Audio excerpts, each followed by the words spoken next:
नमस्कार, मैं राजेश भारद्वाज आप सभी का क्लैट प्रेप के ऑनलाइन प्लेटफॉर्म पर हार्दिक स्वागत करता हूं। Hello everyone, welcome to CLAT prep. जैसा कि आप सभी को पता है, हम डेली न्यूज एनालिसिस करते हैं, फैक्चुअल एनालिसिस करते हैं और उसके साथ साथ 20 क्वेश्चंस की प्रैक्टिस भी करते हैं। तो चलिए उसी सीक्वेंस को कंटिन्यू करते हैं। आज कौन सा दिन है? तो आज है 27 सितंबर 2025 और देखते हैं कि आज के न्यूज़पेपर में कौन कौन से न्यूज़ हमारे लिए इंपॉर्टेंट है। तो चलिए स्टार्ट करते हैं। सबसे पहली न्यूज़ आती है, Trump slabs tariffs on drugs, trucks and furniture.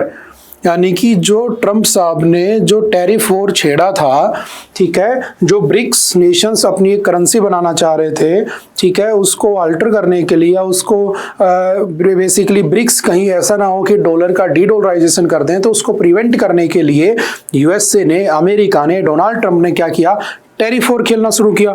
Initially 19 days का टाइम दिया, देन उसको फिर एक्सटेंड कर दिया, भारत पर लगा दिया टैरिफ। और अब वो कह रहे हैं कि भारत के ऊपर जो टैरिफ है उसको बढ़ाकर हम कितना कर देंगे, 100% टैरिफ कर देंगे, जिसके अंदर कुछ चीजें हैं। The new tariffs including 100% duties on branded drugs and 25% on heavy duty trucks take effect from October 1।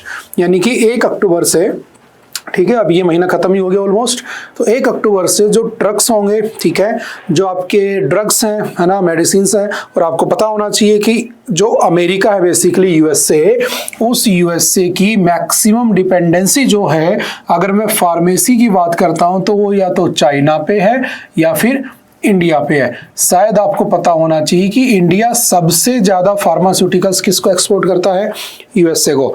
यानी कि अगर पिछले ईयर की अगर मैं बात करता हूं 2024 की, तो पिछले साल में भी अमेरिका में जितना फार्मास्यूटिकल्स आए उनमें से 30% जो थे वो कहां से थे, इंडिया से, ऑलमोस्ट 31 या 30% के आसपास।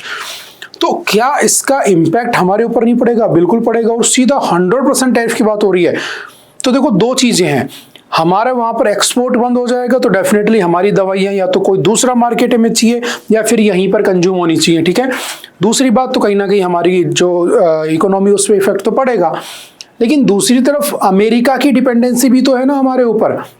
अगर 30% मेरे यहां से जा रहा है कोई सामान, तो डेफिनेटली उनको 30% कहीं और से ढूंढना पड़ेगा अगर मैंने बंद कर दिया तो कहीं। और अगर वहां अलाउ रहा तो वहां के लोगों की जेब पर भी तो इफेक्ट पड़ेगा। तो जो भी होगा, वहां के लोग क्या करते हैं क्या नहीं करते हैं, बाद की बातें हैं। बस इतना याद रखना कि 1 अक्टूबर से टैरिफ वॉर जो चला आ रहा है, हम काफी बार पढ़ चुके हैं, हमने साल भर बस ट्रंप का टैरिफ ही पढ़ा है, और कोई ऐसा दिन नहीं जाता जिस दिन टैरिफ या फिर ट्रंप आपके न्यूज में नहीं रहते हैं।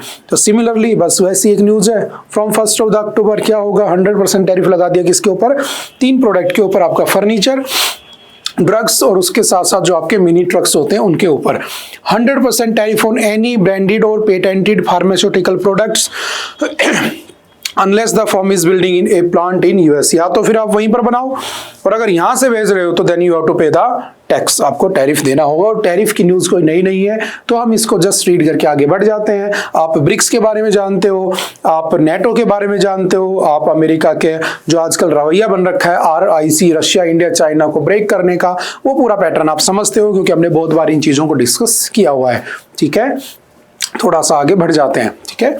25% टैरिफ लगा दिया किसके ऊपर, हैवी ड्यूटी ट्रक्स के ऊपर, ठीक है। और 30 to 35% टैरिफ लगा दिया house hold furniture, kitchen cabinets, bathroom vanities, ठीक है। एंड और जितने भी आपके फर्नीचर्स हैं उनके ऊपर क्या लगा दिया है, टैरिफ लगा दिया गया है। कब से? 1 अक्टूबर से। तो ये वाली न्यूज हम थोड़ा सा आगे बढ़ जाते हैं ना, जब से टैरिफ ही टैरिफ लगाए जा रहे हैं। नेक्स्ट एक और आर्टिकल है, बिल्कुल सेम है, immediate impact of the US tariff on pharma exports unlikely. क्या एकदम से इफेक्ट पड़ेगा? तो सीधा इफेक्ट किसके ऊपर पड़ेगा, हमारे फार्मा इंडस्ट्री के ऊपर। और डेफिनेटली उसके अंदर हमें क्या देखना पड़ेगा, उसके अंदर जो हमारा इकोनॉमिकल ग्रोथ है वो तो जाएगी, हमें लॉस भी देखने को मिलेंगे। तो बस वही सिमिलर न्यूज दूसरे पेज पर लिखी हुई है। तो वही टैरिफ वॉर, ठीक है, ब्रिक्स, सब बातें आप पहले से जानते हो। The new 100% tariff on any branded pharmaceutical product will apply to all imports unless the company has already broken ground on building a manufacturing plant in the US, Mr. Trump said. अगर आप वहीं पर बना रहे हो तो ठीक है, अदरवाइज आपको टैक्स देना पड़ेगा। The pharmaceutical research and manufacturers of the America and industry group said companies continue to announce hundreds of the billions in the new US investment tariffs risk those plans, ठीक है। तो क्या होगा, दूसरे भी वहां पर क्या नहीं करेंगे, इन्वेस्टमेंट नहीं करेंगे, तो देखो लॉस तो वहां भी है, लॉस तो यहाँ भी है। अब देखते हैं होता क्या है। 1 अक्टूबर भी आ जाएगा, उस दिन ही दोबारा न्यूज आएगी, डेफिनेटली हम इसको वहां पर दोबारा डिस्कस कर लेंगे। चलते हैं किसी दूसरी अच्छी न्यूज के ऊपर। नेक्स्ट है Wangchuk detained under the NSA 2 days after the violence in Leh. ये शायद हमने कुछ दिन पहले भी पढ़ा था कि Jammu Kashmir was divided in 2 parts. एक जम्मू कश्मीर बना, दूसरा क्या बना आपका लद्दाख, है ना। आर्टिकल 370, ठीक है, उसको कब हटा दिया था, 2019 में। और इसको हटाने के बाद जो आपका जम्मू कश्मीर था, उस जम्मू कश्मीर को 2 पार्ट्स में तोड़ दिया गया था। एक बना था आपका जम्मू एंड कश्मीर और दूसरा बना था आपका लद्दाख। अब डिस्प्यूट क्या था समझना, जम्मू कश्मीर जब बना तो जम्मू कश्मीर को क्या बना दिया गया, तो जम्मू कश्मीर को इन्होंने बना दिया क्या, यूटी, ठीक है। लेकिन आपका जो लद्दाख है, उस लद्दाख को इन्होंने क्या बनाया, यूटी नहीं बनाया, लद्दाख को इन्होंने क्या किया, इसे यूटी बनाया, ठीक है। लेकिन कौन से नहीं बनाया, तो इसमें डिफरेंस क्या रहा फिर, तो डिफरेंस क्या बेसिक, तो याद रखना, इसे यूटी प्लस स्टेट लेजिस्लेचर का नाम दे दिया, ठीक है। और इसको क्या किया इन्होंने, यूटी ही रखा, इसमें स्टेट लेजिस्लेचर का ऑप्शन नहीं दिया। यानी कि जैसे हमारे दिल्ली में है, जैसे पुडुचेरी में है, ऐसे जम्मू एंड कश्मीर में कर दिया कि ये यूटी भी रहेंगी, ठीक है, यूनियन टेरिटरी भी रहेंगी, प्लस इसके अंदर सीएम यानी कि चीफ मिनिस्टर भी रहेगा, स्टेट लेजिस्लेचर का कॉन्सेप्ट भी रहेगा। बट लद्दाख जो था उसको सिर्फ यूटी का स्टेटस दिया गया। अब लद्दाख में क्या प्रॉब्लम है समझना, हम पढ़ चुके हैं काफी बार इसको पहले ना, जस्ट उसके आगे थोड़ी सी कहानी बढ़ चुकी है और कुछ नहीं हुआ है। लद्दाख जो है, उस लद्दाख की डिमांड थी कि ठीक है हमें अलग कर दो, सेपरेट कर दो, बट हमें स्टेटहुड का स्टेटस चाहिए, हमें स्टेट में जाना है, ठीक है, हमें यूटी नहीं रहना है। और हमें स्टेट में भी कौन से स्टेट में जाना है, तो हमारे कॉन्स्टिट्यूशन के आर्टिकल या जो शेड्यूल नंबर 6 में जो स्टेट लिखे हुए मेंशन कर रखे हैं, उन स्टेट में जाना है हमें। अब शेड्यूल नंबर 6 में कौन से स्टेट आते हैं, तो शेड्यूल नंबर 6 में स्टेट आते हैं आपके कौन कौन से, आपका A, T, M और M। A से आपका क्या बनता है, तो A से बना आपका आसाम, ठीक है। T से आपका क्या बना इसमें, त्रिपुरा। और इस M से क्या बना आपका मेघालय। और इस वाले M से क्या बना आपका मिजोरम। यानी कि उनकी डिमांड है कि हमें ATM में डाल दो। ATM में क्यों जाना चाहते हैं, है ना, तो ATM में जाने का पर्पज ये है कि उसके अंदर जो स्टेट है उनके पास ऑटोनोमियस डिस्ट्रिक्ट बॉडीज बनी होती हैं, ठीक है। हमने लास्ट टाइम जो था हिंदू पढ़ा था उसमें भी अच्छे से डिस्कस किया था, ठीक है ना, आई होप आपको याद भी होगा। तो उसके अंदर वहां के लोगों की परमिशन चाहिए होती है अगर तुम्हें वहां पर कोई डेवलपमेंट करना है, कोई प्लांट लगाना है, कुछ भी करना है, जैसे ATM में होता है। तो सोनम वांगचुक बेसिकली क्या है, एनवायरमेंटलिस्ट है, ठीक है। आपने देखा होगा बहुत सारे काम किए उस आदमी ने, ठीक है। उसने आइस स्तूपा बनाए हैं, तुमने देखा होगा कि जब लोग वहां पर क्या करते हैं, बड़े बड़े आइस स्तूपा बना लिए, उसमें पानी इकट्ठा हो गया इसके फॉर्म में, और जो गर्मी पड़ती है तो वहां पर पानी की जो किल्लत आ जाती है तो वही पानी पिघल जाता है, तो उसको पीने के काम या एग्रीकल्चर वगैरह में वो यूज कर लेते हैं। आपने देखा होगा इंडियन आर्म्ड फोर्सेस के लिए उस आदमी ने सोलर टेंट बनाए ताकि उस सर्दी वाले मौसम में, है ना, उस बर्फ वाले इलाके में जो हमारे आर्म्ड फोर्सेस के लोग होते हैं उनको रहने में कोई तकलीफ ना हो, तो उसने सोलर पैनल वाले क्या बनाए, टेंट बना कर दिए जिसमें आराम से रहा जा सकता है। उस बात के लिए उसे बहुत अप्रिशिएट किया गया। इवन उसके ऊपर एक मूवी भी बनी 3 इडियट, जिसमें आमिर खान ने रोल प्ले किया था सोनम वांगचुक का एज फुनसुक वांगडू। आप सबने मूवी देखी होगी। बहुत सारे इनको अवार्ड दिए गए, बहुत सारे इनके पास पेटेंट है ना। ये आपके कौन बनेगा करोड़पति में भी आते हैं, वहां पर भी इनके बारे में बताया जाता है, ठीक है। एक बहुत बड़े साइंटिस्ट भी है, ठीक है। इतनी सारी चीजें उन्होंने की, उसके बावजूद क्या हुआ, इनको देशद्रोही कहा गया, इनके ऊपर NSA एक्ट लगा दिया गया, ठीक है, और इनको डिटेन कर दिया गया है, इनको जेल में डाल दिया गया है। तो जेल में डालने का रीजन क्या है, ये हम कुछ दिन पहले पढ़ चुके हैं, क्योंकि ये प्रोटेस्ट कर रहे थे, हंगर स्ट्राइक पर बैठे थे। क्यों बैठे थे, बिकॉज लद्दाख की डिमांड है कि उसे इंक्लूड कर दिया जाए किसमें, शेड्यूल नंबर 6 में। बट अब बात ये निकल के आती है कि वाई दे आर डिमांडिंग, है ना, क्यों डिमांड कर रहे हैं। तो डिमांड इसलिए कर रहे हैं क्योंकि उनको वादा किया गया था, प्रॉमिस किया था कि जब लद्दाख बना था तो उनको ये वादा किया गया था कि हम तुम्हारी इस बात को सुनेंगे। इवन 3 मिनिस्ट्री ने तो इस बात के लिए हाँ भी कर दी थी कि हाँ उनका वहां पर जाना जरूरी है, उनको डाल दिया जाएगा। बट इलेक्शन चला गया, बातें चली गई, 2024 में अगेन इलेक्शन आया, फिर उन्होंने प्रोटेस्ट किया और उसके बाद धीरे धीरे वहां पर उन्होंने एक और बात कही। अगर आप सोशल मीडिया यूज करते हो तो आपने देखा होगा मिस्टर सोनम वांगचुक क्लेम कर रहे हैं कि चाइना जो है वो लद्दाख की बहुत सारी जमीन कब्जा चुका है और लद्दाख में जो ट्राइबल लोग हैं जिनको एग्जिस्टेंशियल थ्रेट तो है किससे, इंडस्ट्रियलाइजेशन होने से, that is why they are demanding for the schedule number 6। दूसरा, उधर से चाइना जो है उनकी जमीन कब्जा चुका है। इवन आपने देखा होगा 1-2 साल पहले एक वीडियो वायरल हुई थी जिसके अंदर चाइनीज प्लेयर जो थे, चाइनीज जो सोल्जर थे, वो इंडियन धरती के ऊपर कोई गेम वगैरह खेल रहे थे, वॉलीबॉल वगैरह। उसके बाद उसने कहा कि मैं बॉर्डर पर जाकर दिखाऊंगा, वो लोगों को लेकर गया, 20,000 लोगों को लेकर मार्च किया, लेकिन 144 लग गया, उसको उठा के जेल में डाल दिया गया। फिर वो दिल्ली की तरफ चला, उसे जेल में डाल दिया गया, बहुत सारी चीजें हुई।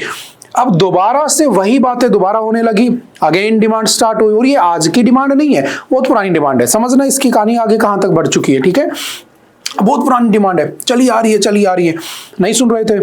इस बार क्या हुआ, जैसे नेपाल में जेन जी प्रोटेस्ट हुआ था, सिमिलरली वहां के लोगों ने, वहां के बच्चों ने क्या किया, बीजेपी ऑफिस को आग लगा दी, उनके झंडे को फाड़ के फेंक दिया, ठीक है, और वहां पर बहुत सारी गाड़ियों में आग लगा दी गई, वायलेंस हो गई और कुछ नहीं है। अब हुई तो क्यों ना कोई तो रिस्पॉन्सिबल होना चाहिए। तो who was leading that protest? तो प्रोटेस्ट को, पीसफुली प्रोटेस्ट को लीड कर रहा था सोनम वांगचुक, ठीक है। और जब सोनम वांगचुक उसको लीड कर रहा था तो उसे अरेस्ट कर लिया गया और उसके ऊपर देशद्रोह के आरोप लगा दिए गए। सबसे बड़ी बात यह है कि जिस आदमी को कुछ साल पहले, कुछ दिन पहले, है ना, भारत का सबसे बड़ा साइंटिस्ट कहा जाता था, है ना, उसके ऊपर इतनी बड़ी मूवी बनी हुई है, ठीक है, उस आदमी को 1 मिनट नहीं लगा सरकार को देशद्रोही कहने में। और उनका एक एनजीओ बना हुआ है, ठीक है, एनजीओ आप जानते होंगे, ठीक है, जिसमें फंडिंग आती है और बेसिकली एनजीओ में विदेशों से भी फंडिंग आती है और उसको रेगुलेट करने के लिए क्या बना है, एफसीआरए। तो इसमें एफसीआरए का भी जिक्र है, फॉरेन कंट्रीब्यूशन रेगुलेशन एक्ट। और फॉरेन कंट्रीब्यूशन रेगुलेशन एक्ट जो था वो याद रखना 1976 में आया था, इंदिरा गांधी ने जब लगाया था इसको, और again it was amended in 2010। इसमें ये होता है कि अगर आपका कोई एनजीओ है और अगर आप फॉरेन से फंडिंग पा रहे हैं तो उसमें ये चेक करना होता है कि कहीं आप टेररिज्म को प्रमोट करने के लिए तो फंड नहीं पा रहे हो, कहीं आप देश की सोवरेनिटी, सिक्योरिटी के साथ तो मजाक नहीं कर रहे हो, कहीं यहाँ पर कुछ इलीगल एक्टिविटी तो नहीं कर रहे हो, और अगर पैसा मिल रहा है तो उस पैसे का यूज सही जगह हो रहा है कि नहीं हो रहा है, इस बात को चेक करने के लिए भी एफसीआरए काम करता है, ठीक है। तो अभी क्या हुआ, उनका जो एनजीओ है उस एनजीओ के ऊपर ये एलिगेशंस लगे हैं कि वो पाकिस्तान से फंडिंग पा रहे थे और चाइना से फंडिंग पा रहे थे, तो हमने उसको क्या कर दिया है, ब्लॉक कर दिया है, उनके सारे बैंक अकाउंट फ्रोजन यानी कि फ्रोज कर दिए गए हैं, फ्रीज कर दिए गए हैं, बंद कर दिए गए हैं और उनको उठाकर जेल में डाल दिया गया है। और कौन से एक्ट के अंडर डाला है, एनएसए। तो क्या होता है एनएसए, क्या होता है एफसीआरए, उससे सिमिलर कुछ एक्ट और भी हैं जैसे आपसपा, जस्टिस के बाद एक न्यूज आपसपा की भी आ गई आज, तो हम दोनों साथ पढ़ लेंगे। एक पीएमएलए होता है जैसा अरविंद केजरीवाल के साथ किया था, और एक यूएपीए भी होता है जैसा कि जम्मू कश्मीर के बहुत सारे जो लोकल लीडर्स हैं उनको उठाकर जेल में डाला गया है। तो सुप्रीम कोर्ट भी काफी बार कह चुका है कि मिसयूज होता है, ठीक है, वो जो भी है वो उनका मैटर है, हमें एग्जाम से मतलब है, तो हमें दोनों पहलू पता होना चाहिए क्या सही है क्या गलत है, लेकिन ठीक है, हम जो चल रहा है उसी के ऊपर डिस्कशन कर लेते हैं, ठीक है ना। तो देखो होता क्या है, समझ गए ना पूरी कहानी क्या चल रही है। तो वो स्टेटहुड में जाना चाहता है, शेड्यूल नंबर 6 में जाना चाहता है, ठीक है, और उनको 85% रिजर्वेशन देकर उनको शांत कर दिया गया था, लेकिन 3-4 महीने बाद अगेन प्रोटेस्ट स्टार्ट हो गया, ठीक है। एफसीआरए क्या है, फॉरेन कंट्रीब्यूशन रेगुलेशन एक्ट 1976 में आता है, ठीक है, इसको 2010 में अमेंड कर दिया गया। कोई भी बाहर से पैसा आएगा आपके एनजीओ में तो उसको रेगुलेट किया जाएगा कि हाँ पैसा सही जगह यूज हुआ नहीं हुआ, सोवरेनिटी, इंटीग्रिटी और इन सब की बातें चेक की जाएंगी। एनएसए कब आया था, तो याद रखना ये जो आपका नेशनल सिक्योरिटी एक्ट 1980 में आता है, ठीक है। इसमें क्या होता है, इसमें प्रिवेंटिव डिटेंशन का ऑप्शन होता है अप टू 1 ईयर, यानी कि अगर आपके ऊपर ये एक्ट लगा, ठीक है, स्टेट गवर्नमेंट लगा सकती है, सेंट्रल गवर्नमेंट लगा सकती है, अगर आपके ऊपर ये एक्ट लगा तो डेफिनेटली आपको बिना बेल के, है ना, प्रिवेंटिव डिटेंशन, आपने पढ़ा होगा पॉलिटी के अंदर आर्टिकल नंबर 22, आर्टिकल नंबर 22 के 3 पार्ट है, अगर आपको थोड़ा बहुत पॉलिटी याद है, आपने पढ़ी सबने है, उसमें पहले में लिखा हुआ है कि अगर आपको reason to know, right to know the reason of arrest, इसमें नहीं बताया जाता है, ठीक है, right to hire a lawyer नहीं बताया जाएगा। तीसरा था right to be presented before the magistrate within 24 hours, ये नहीं होता है। तो आपको ये तीनों ऑप्शन नहीं मिलते हैं, आप 1 साल के लिए भूल जाइए कि आपको वकील मिलेगा, आपको रीजन बताया जाएगा, आपको उठाकर जेल में डाल दिया जाएगा अप टू 1 ईयर। ओरिजिनली कितना होता है प्रिवेंटिव डिटेंशन, तो याद रखना ओरिजिनली होता है इस आर्टिकल 22 जो कि आपके कॉन्स्टिट्यूशन का फंडामेंटल राइट है, आपने सभी ने पढ़ा होगा आर्टिकल 22। इसके अकॉर्डिंग, है ना, इसके अकॉर्डिंग जो आपका प्रिवेंटिव डिटेंशन होता है वो 3 मंथ हो सकता है, ठीक है, 3 मंथ हो सकता है। लेकिन अगर पार्लियामेंट कानून बनाती है, लॉ बनाती है, तो लॉ बनाकर उस प्रिवेंटिव डिटेंशन को अप टू 12 मंथ तक एक्सटेंड किया जा सकता है। तो बना दिया ना सरकार ने कानून, NSA 1980 कर दिया 12 मंथ तक। अब उसको 12 मंथ तक जेल में रखा जा सकता है, कोई बेल का ऑप्शन नहीं है, उसे ये भी नहीं बचाया जाएगा कि क्यों उठाया गया था, क्यों उसको नहीं लोअर का ऑप्शन दिया जाएगा, समझ गए, just to save the sovereignty, integrity, security and defence of the country, ऐसा सरकार का कहना है, समझ गए। अब जो भी है वो तुम जानते हो अच्छे से, समझ गए। ओरिजिनली 3 था लेकिन इसको बढ़ाया जा सकता है। बेल को आप भूल जाइए, बेल नाम की कोई चीज नहीं होती है। एंटिसिपेटरी बेल भी आप अप्लाई नहीं कर सकते हो, ठीक है। PMLA क्या है, तो सिमिलर ऐसा ही कुछ मान लो, लेकिन उसमें बस मनी लॉन्ड्रिंग होती है कि आपने कहीं टेररिज्म को फाइनेंस करने के लिए पैसा पाया और आपके ऊपर आपने मनी लॉन्ड्रिंग किया, जैसे अरविंद केजरीवाल है ना, उनके ऊपर लगा था लीकर स्कैम, ठीक है। आज सारे के सारे नेता बाहर हैं, सारे के सारे नेता मजे से एंजॉय कर रहे हैं क्योंकि उनकी सरकार जा चुकी है, उनकी पार्टी विलुप्त हो चुकी है, गायब हो चुकी है दिल्ली से, समझ गए। तो ये एक सरकार का एजेंडा भी हो सकता है, उसके ऊपर हम बात नहीं करेंगे, बट वो सामने दिखता है, ठीक है। दूसरा UAPA भी थोड़ा सा ऐसा ही है, अनलॉफुल एक्टिविटीज प्रिवेंशन एक्ट। अगर तुमने सरकार के खिलाफ कोई अनलॉफुल एक्टिविटी कर दी तो उस अनलॉफुल एक्टिविटी के अंडर में, जो कि 1967 में आया था, यू विल बी अरेस्टेड, ठीक है, आपको अरेस्ट कर लिया जाएगा। जैसे जम्मू कश्मीर के बहुत सारे नेताओं को अरेस्ट किया, लेकिन बाद में 6 महीने बाद उनको छोड़ दिया गया, है ना, क्यों, क्योंकि कोई प्रूफ नहीं मिलता तो छोड़ना पड़ता है। लेकिन हाँ, उस समय के लिए, उस पर्टिकुलर टाइम के लिए गवर्नमेंट, सरकार, कोई भी रूलिंग पार्टी हो सकती है, उसका मिसयूज कर सकती है, इस पर्पज से इसको यूज किया जाता है। तो ये है आपका UAPA, स्लाइटली हल्का सा डिफरेंट है, उसमें डिफरेंस भी है। ये PMLA है और ये आपका NSA है। तो कौन सा लगा है इनके ऊपर, सोनम वांगचुक के ऊपर, तो याद रखना इनके ऊपर आपका NSA एक्ट लगाकर इनको डिटेन कर दिया गया है। डिटेंशन कहां पर है, आर्टिकल 22 में है, जो कि तुम्हारा फंडामेंटल राइट है, right to know the reason of arrest, right to be presented before the magistrate in 24 hours, right to hire a lawyer. But ये तीनों के तीनों आपके निकल जाते हैं, गायब हो जाते हैं अगर आप प्रिवेंटिव डिटेंशन में आते हैं, लाइक NSA, समझ गए। ये भी थोड़ी सी बातें ध्यान रखना। चलते हैं थोड़ा सा आगे।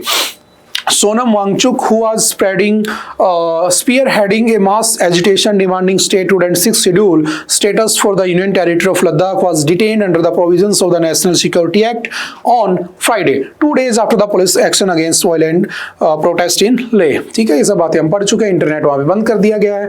2 बॉडी थी, हमने पढ़ा था उस दिन, ले अपेक्स बॉडी, इन सबको भी कर लिया गया डिटेन। और उसके साथ साथ क्या क्या प्रोविजन है, आर्टिकल 22 अभी हमने पढ़ाई था, तुम्हारे फंडामेंटल राइट का पार्ट है। उसके 3KB में ये लिखा है कि प्रिवेंटिव डिटेंशन को अलाउ कर सकते हो, लेकिन अगर कोई कानून बना देती है सरकार तो उसको 3 मंथ से आगे भी बढ़ाया जा सकता है। ये सारी चीजें हम ऑलरेडी अभी डिस्कस कर चुके हैं, ठीक है। NSA क्या है, तो इट एम्पावर्स द सेंटर और state government to detain a person to prevent him from acting in any manner prejudicial to national security, यानी कि कुछ घटना हो उससे पहले उसे प्रिवेंट करने के लिए प्रिवेंटिव डिटेंशन होता है। एक तो होता है कि भाई मैंने कुछ किया और मुझे अरेस्ट कर लिया, एक होता है कि मैं कुछ कर सकता हूं उससे पहले मुझे अरेस्ट कर लो, तो प्रिवेंटिव डिटेंशन हो गया, समझ गए। बस इतनी सी बात है। The government can also detain a person to prevent him from disrupting public order और for maintenance of the supplies and the services essential to the community. The NSC, जो NSC है आपका in India is a high level body that advise the Prime Minister of India on matters related to the national security, strategic policy and the defense. It is 3-tiered organization that oversees political, economical, energy and security issues of the strategic concern. NSC prime minister chair करते हैं। NSC कब बनी थी, national security council, तो याद रखना national security act was passed in 1980 but national security council was established इन 1998। उसके member कौन होते हैं, तो याद रखना, डेफिनेटली एग्जाम में पूछ सकता है। National security adviser Ajit Doval ji, chief of defence staff आप जानते हो अनिल चौहान, जिनका भी टेन्योर बढ़ा दिया गया है। Deputy national security advisers, ministry of defence, external affairs, आपका होम अफेयर्स, ठीक है, अमित शाह जी, फाइनेंस निर्मला सीतारमण जी, और vice chairman of the NITI Aayog जो कि कौन है आज के दिन, सुमन बेरी। ये भी आप जानते हो, ठीक है। तो ये सारे क्या होते हैं, उसके मेंबर भी होते हैं। Even in 2019 3 ministries gave note to Ladakh tribal status, but अभी तक उसे स्टेटस नहीं मिला। तो अब ये सारा मैटर चल रहा है और ये कंटिन्यू रहेगा। देखते हैं इसमें क्या होता है, डेफिनेटली एग्जाम में आ सकता है। तो इन सारे फैक्ट को आप लोगों को पता होना चाहिए, ठीक है। चलते हैं थोड़ा सा आगे, फिर कभी इसको डिस्कस कर लेंगे, दोबारा आएगा तब।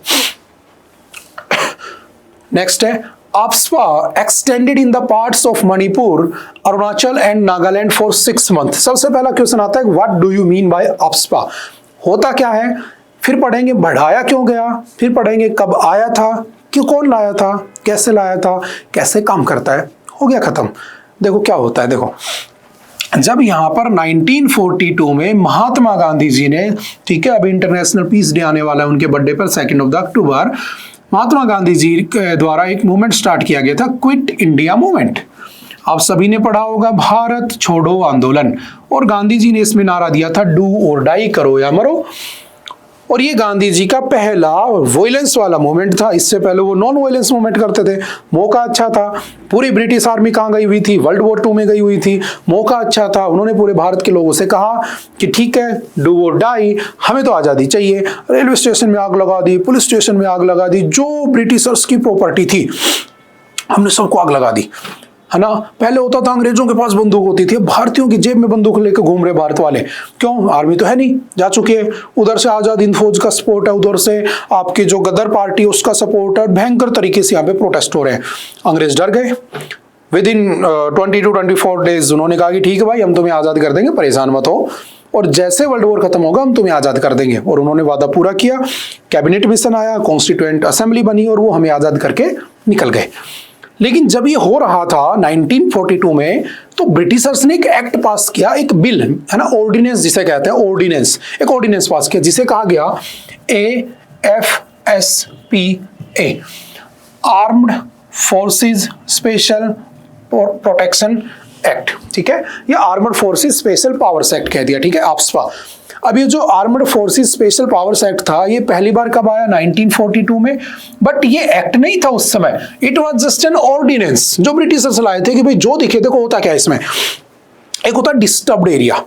आपसे पूछेगा what do you mean by disturbed area, वहां का मजिस्ट्रेट, वहां का कलेक्टर या वहां की सरकार, वहां का गवर्नर अगर कह देता है कि इस इलाके में टेररिस्ट एक्टिविटीज हो रही हैं, यहाँ पर इलीगल तरीके से काम होते हैं और यहाँ पे भयंकर तरीके से गुंडागर्दी चल रही है, तो उस इलाके को सरकार क्या कर देती है, डिस्टर्ब्ड एरिया।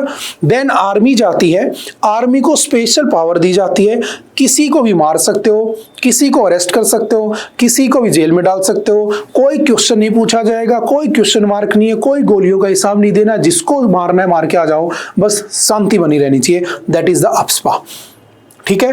तो इंसर्जेंसी को मेंटेन करना था, अंग्रेज ले आए। अब धीरे धीरे हम आजाद हो गए 1947 में, ठीक है, आजाद हो गए। तो आजादी के बाद भी भारत में बहुत सारे लोग चाह रहे थे कोई दूसरा देश बने। हैदराबाद चाह रहा था मैं अलग देश बना लूं, है ना, हरि सिंह कह रहा था मैं भी अलग देश बनाऊंगा, वो तो पाकिस्तान ने अटैक किया तो भारत में मिल गया, 370 बन गई, उसके बाद हमें यहाँ भी लगाना पड़ा। तो सबसे पहले नागालैंड में हुआ, और नागालैंड में जो नागा जनजाति है ना, उसने प्रोटेस्ट कर दिया और बोले हम तो अलग देश चाहते हैं। बोडोलैंड आपने सुना होगा ना, आसाम के लोगों की डिमांड होती है।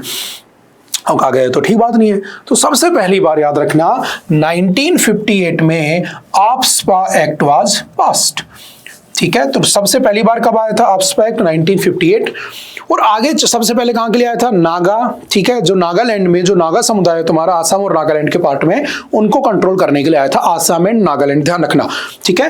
और उसके बाद आगे चल के जम्मू एंड कश्मीर को भी कंट्रोल करने के लिए, जम्मू कश्मीर के लिए अलग से AFSPA act for Jammu Kashmir was passed in 1990, ठीक है। बस इतना ध्यान रख रहा हूं, पूरा का पूरा कंट्रोल आर्मी के पास होता है, पूरे स्टेट में नहीं। जैसे मैं जयपुर में हूं, ठीक है, और जयपुर का मान लो मानसरोवर इलाका है, उसे कह दें कि ये AFSPA में डिस्टर्ब्ड एरिया है, तो आर्मी वहां पर उस पूरे मानसरोवर में आर्मी का रूल हो जाएगा। कोई जवाबदेही नहीं है, किसी को गोली मारे, किसी से कुछ करे, बस शांति बनानी है, मेन टारगेट है शांति बनाना, या तो प्यार से या हथियार से। बाकी पूरे जयपुर के अंदर पुलिस सिस्टम, कानून व्यवस्था सब कुछ वैसे चलता रहेगा जैसे पीसफुली देश में चलता है। समझ गए? This is the difference between AFSPA. ठीक है, ये आफ्स्पा में होता है। समझ गए?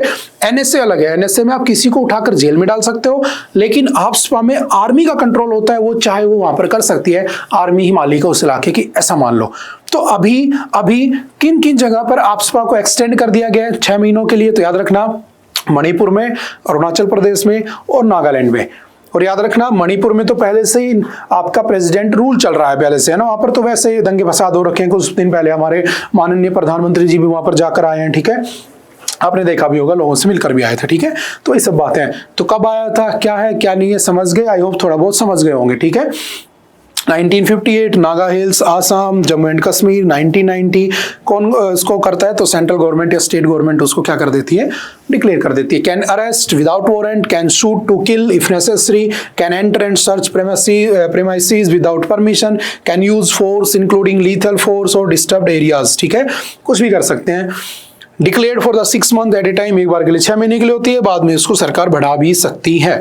अभी कहाँ चल रहा है? दिसंबर आपके 2025 में। तो याद रखना, जम्मू कश्मीर के कुछ हिस्से में है, मणिपुर, नागालैंड, आसाम और अरुणाचल प्रदेश में चल रहा है। और इनके अंदर अभी क्या कर दिया गया? एक्सटेंड भी कर दिया गया है। तो ये भी थोड़ा सा याद रखना। ठीक है, ह्यूमन राइट्स का वायलेशन भी होता है। ठीक है, एक्स्ट्रा जुडिशियल किलिंग्स भी होती हैं। बिल्कुल सही है ना। अब आर्मी के पास कंट्रोल, तो डेफिनेटली इंफॉर्मेशन निकलवाने के चक्कर में बहुत सारे मासूम भी मारे जाते होंगे। ठीक है, तो उसके अंदर एनएचआरसी भी आता है, नेशनल ह्यूमन राइट्स कमीशन, आप जानते हो। ठीक है, 1992 में बना हुआ है। ठीक है, 1993 सॉरी। ठीक है, तो उसका वायलेशन भी होता है। ठीक है, सिविल सोसाइटी है ना। इवन आपने पढ़ा होगा कि जब 0 एफआईआर का कॉन्सेप्ट आया था, तो उस समय जस्टिस वर्मा ने एक रिकमेंडेशन ये भी दिया था, हालांकि उनका रिकमेंडेशन माना नहीं गया था। ही रिकमेंडेड कि भाई क्या होना चाहिए कि जहां आर्मड फोर्सेस आफ्स्पा लगा होता है, वहां पर अगर महिलाओं के साथ कोई क्राइम होता है, देन उस क्राइम को नॉर्मल जुडिशरी में देखा जाए, ना कि आफ्स्पा एक्ट के अंदर देखा जाए। क्योंकि अगर आर्मी वाले किसी के साथ गलत करते हो, देन इन दैट केस, है ना, उसको नॉर्मल लॉ में देखा जाए, ना कि आफ्स्पा में। But this recommendation was rejected by the government of India. वो सब भी आप पढ़ चुके हो पहले, समझ गए? सिंपल सा याद रखना। इसको कई बार एनएसए से कंपेयर कर लेते हैं, जो कि प्रिवेंटिव डिटेंशन है। इसमें मार नहीं सकते हो आप किसी को एनएसए में, ठीक है, लेकिन इसमें मारा भी जा सकता है, कुछ भी किया जा सकता है। तो ये थोड़ा सा अलग है, ध्यान रखना। AFSPA applies only to the armed forces, police operate under the normal law. ठीक है, this is the basic difference. I hope आप समझ गए होंगे। ठीक है, चलते हैं next. Trump holds talks with Pakistan prime minister in the latest sign of the warming ties. तो देखो, ये है आपके डोनाल्ड ट्रंप साहब। ठीक है, ये है पाकिस्तान के प्राइम मिनिस्टर शहबाज शरीफ, और उधर बैठे हैं आपके फील्ड मार्शल आसिम मुनीर। देखो हुआ क्या, ट्रंप साहब मिले किससे? पाकिस्तान से। पाकिस्तान से मिले तो डेफिनेटली वो किसके साथ रिलेशन अच्छे कर रहे हैं? पाकिस्तान के साथ। हम किससे अच्छे कर रहे हैं? चाइना के साथ। That is why Modi ji 8 साल बाद चाइना गए थे। तो वही सब बातें हैं, ब्रिक्स का होना, नेटो का होना, इधर जाना उधर जाना, एक दूसरे की टांग खींचना, बस वही चल रहा है। ठीक है, तब हो सकता है कि दोनों आपस में कुछ ट्रेड कर लें, हो सकता है दोनों के ट्रेड करने से इंडिया पे कुछ इंपैक्ट पड़े, फिर हो सकता है इंडिया चाइना की तरफ झुक जाए, ज्यादा उधर झुकाव कर ले, उधर ट्रेड करने लग जाए। तो वही सब कंटिन्यू चल रहा है। तो जस्ट इसको उसी कंटिन्यूटी में पढ़ना, और कुछ नहीं है। मिस्टर शरीफ कौन है? शहबाज शरीफ, बस नाम ही शरीफ ही ध्यान लगना है इन लोगों का, है ना, वरना तो ऐसा कुछ हो ही ना। Mr. Sharif was among the top officials from 8 Arab or Muslim countries who met with the Mr. Trump on the sidelines of the UN General Assembly this week to discuss strategy on ending the Israel-Hamas war in Gaza. देखो बात भी कौन कर रहा है? पाकिस्तान बात कर रहा है कि इजराइल हमास का वॉर खत्म कर दें। आपको पता है कुछ दिन पहले पाकिस्तान ने ये कहा था कि हम मुस्लिम कंट्रीज को नेटो जैसे एक ग्रुप बना लेना चाहिए, बिकॉज नेटो क्या करता है? North Atlantic Treaty Organisation that was formed in 1949, जिसका हेडक्वार्टर ब्रुसेल्स बेल्जियम में है। क्या करता है वो? अगर तुमने किसी एक देश पर अटैक किया तो सभी 32 कंट्रीज पर अटैक माना जाएगा और वो रिटेलिएट करेंगे। पाकिस्तान बोला हम भी मुस्लिम कंट्रीज एक नेटो जैसा ग्रुप बना लेते हैं, अगर कोई मुस्लिम कंट्री पे अटैक करेगा हम उस पर अटैक कर देंगे। ठीक है, तो अभी ट्रम्प साहब ने उन्हें समझाया होगा कि बेटा ऐसा नहीं करते हैं, शांति से रहो। ठीक है, बस तुम मुझे ग्लोबल जो नोबेल पीस प्राइज है उसके लिए नॉमिनेट करते रहो, बस उतना काफी है। सब बात की बात है। ठीक है, जस्ट, है ना। तो उनकी मीटिंग हुई और मीटिंग के बाद ये सब बातें निकल के आई। ties have improved between the US and the Pakistan as Mr. Trump's relationship with the Prime Minister Narendra Modi, one of the Republican presidents closest with a world leader, है ना, सबसे close friend आप जानते हो, our friend, my friend, है ना, has become strained over India's increased purchase of the discounted Russian oil after the Moscow invaded Ukraine in Feb 2022। और आपको पता है पहले हम रशिया से 2% तेल खरीदते थे, अब रशिया से हम 40% तेल खरीद रहे हैं, जो सबसे बड़ा थ्रेट है किसको, अमेरिका को। दैट इज वाई वो RIC ब्लॉक को काट कर इंडिया को बाहर निकालना चाह रहे थे, बट ये उनकी जो कोशिश थी वो फेल हो गई और हम रशिया और चाइना के मित्र बन गए। ठीक है, वो आप जानते हो। चलते हैं थोड़ा सा आगे। MiG-21 फाइनली, ठीक है, जो आपका MiG-21 है, जो लगभग 60 साल की सर्विस के बाद हमारी आर्मी एयरफोर्स से रिटायर हो रहा है। ठीक है, और बेसिकली DRDO डिफेंस के लिए वेपन्स बनाता है, जैसे उसने तेजस और ये सब बना रखे हैं। But MiG-21 was taken from Russia, USSR, Soviet union से लिया था। लगभग 1963 में हमने लिया था, USSR से हमने लिया होता है इसको। मैन्युफैक्चरर कौन है, मिकोयान गुरेविच, ठीक है, उसको बनाती है। और ये लगभग 60 साल के बाद क्या हो रहा है, रिटायर हो रहा है। इसी को कहते हैं फिश बेड भी कहते हैं, ध्यान रखना। इसकी टॉप स्पीड लगभग 2.05 मैक है, यानी कि twice of the speed of the sound. ठीक है, और 50 year in the IAF before retirement ये क्या कर दिया गया है, अब हटा दिया गया है। It is also known as the flying coffin due to high accident rate. मैं आपसे हमेशा कहता था कि ये पता नहीं आज तक क्यों चलाया जा रहा है, क्योंकि ये लगभग 900,000 लिए थे, आधे से ज्यादा तो चलते चलते क्रैश हुए हैं। जोधपुर बाड़मेर में कहीं ना कोई ना कोई जो हमारा एयरफोर्स का ऑफिसर था उसकी डेथ हो जाती थी, क्रैश बहुत होते थे। ठीक है, इसीलिए इसका नाम क्या है, तो इसको फ्लाइंग कॉफिंग भी कहते थे ना, उड़ता हुआ ताबूत। कभी भी क्रैश हो सकता है, लेकिन फाइनली उसे हटा दिया गया है। उससे एडवांस वर्जन वाले हमारे पास हैं। डेफिनेटली हमारे आर्मड फोर्सेज या एयरफोर्स के लोगों के लिए ये भी अच्छी बात है कि हमने इसे फाइनली हटा दिया है। ऐसा नहीं है कि कभी से ऐसा था, ये शुरू में बहुत अच्छा था, है ना, लेकिन टेक्नोलॉजी बहुत पुरानी हो चुकी है, बस बात ये है। इसने 1965 की इंडो पाकिस्तान वॉर में हेल्प की, इसने 1971 की इंडो पाकिस्तान वॉर में हमारी हेल्प की, और इसने कारगिल वॉर में भी हमारी क्या की होती है, हेल्प की होती है। बट फाइनली हमने इसको क्या कर दिया है, रिटायर कर दिया है। बस इतना सा ध्यान रखना, ठीक है। और DRDO के बारे में तो आप जानते ही हो, है ना, defence research and development organisation that was formed in 1958। Headquarter कहाँ पर है, न्यू दिल्ली। ठीक है, Sameer V Kamat is the chairman या डायरेक्टर। ठीक है, एक और न्यूज है DRDO की। DRDO को इस बार का business line change makers of the year award दिया गया है फॉर इट्स स्ट्रेटेजिक टेक्नोलॉजी। तो जस्ट वन लाइनर में याद रखना किसको मिला है, DRDO। DRDO क्या है, defence research and development organisation. आपने पहलगाम वाली न्यूज में खूब पढ़ा है, इसी ने एक प्रोग्राम चलाया था, कौन सा, IGMDP। इसी के अंदर इंटीग्रेटेड मिसाइल डेवलपमेंट प्रोग्राम, और कब से कब तक, 1983 से लेकर 2008 तक। और इसी के अंदर उन्होंने एक प्रोग्राम चलाया था पटना, पृथ्वी, अग्नि, त्रिशूल, नाग एंड आकाश। ठीक है, और उसके बाद आपने पढ़ा होगा S-400, सुदर्शन चक्र, रशिया से लिया, ये खुद बनाएंगे हम। ठीक है, और कब तक, 2035 तक। ये सारी बातें आप जानते हो। DRDO क्या करता है, क्या नहीं करता है। एयरफोर्स, नेवी, आर्मी, इन सभी के लिए वेपन्स बनाता है। तो इसको इस बार का क्या मिला है, आपका business lines change maker of the year award. चलते हैं थोड़ा सा आगे। Trees illegally felled on the forest land given to the Satsang NGT report। क्या होता है NGT, नेशनल ग्रीन ट्रिब्यूनल।